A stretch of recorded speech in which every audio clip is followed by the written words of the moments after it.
On the fifth Sunday of Lent, we heard the gospel passage of Jesus raising Lazarus from the dead. For Mary and Martha, the sisters of Lazarus, it must have been an amazing moment of joy and an astonishing miracle to behold. And yet, as we reflect further on the resuscitation of Lazarus, we can also note the following. Firstly, the raising of Lazarus extends his life, but he will presumably one day succumb again to the same power of death. And secondly, while the resuscitation of Lazarus is an amazing miracle, we may ask the question how it is that the extension of his life directly impacts or changes my life. The answer is that essentially it does not seem to change my life. Most importantly though, and likely the reason why the gospel passage about Lazarus is told so close to Easter, is that his resuscitation at the hands of Jesus is a prefiguring of Jesus' resurrection from the dead, which directly addresses the two concerns expressed earlier.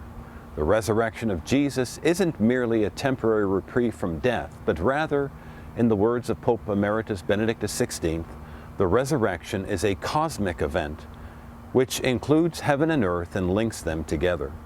Or to cite another phrase from Pope Emeritus Benedict, if we may borrow the language of the theory of evolution, the resurrection is the greatest mutation, absolutely the most crucial leap into a totally new dimension that there has ever been in the long history of life and its development.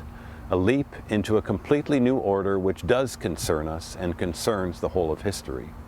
The resurrection of Jesus definitively transforms the experience of death by creating an opening to a whole new source of life that yields eternal happiness and joy. In this way, we can also see how the resurrection of Jesus directly impacts and changes our life.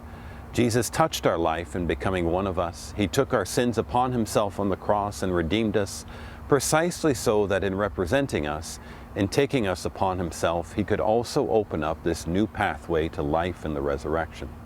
This union with Jesus that makes his resurrection and new life accessible is the gift that we receive in baptism. According to the formula of St. Paul, we are baptized into the life of Jesus so that we can live with him, suffer with him, die with him, and ultimately rise with him. Baptism is the gift of the new creation, and for this reason is so intimately connected with the celebration of the Easter Vigil. It is a rebirth that allows us to say, it is no longer I who live, but Christ who lives in me. And it is precisely Christ living in me who touches my life and introduces the pathway to the new creation, to new life, to resurrection, and to eternal happiness. Indeed, his resurrection directly touches and impacts my life. My brothers and sisters, Jesus Christ has risen from the dead. His resurrection is not merely an isolated extension of a singular life, it is the ushering in of a new creation that touches the very fabric of our being and changes the course of human history. This is the day the Lord has made. Let us rejoice and be glad. Alleluia, alleluia.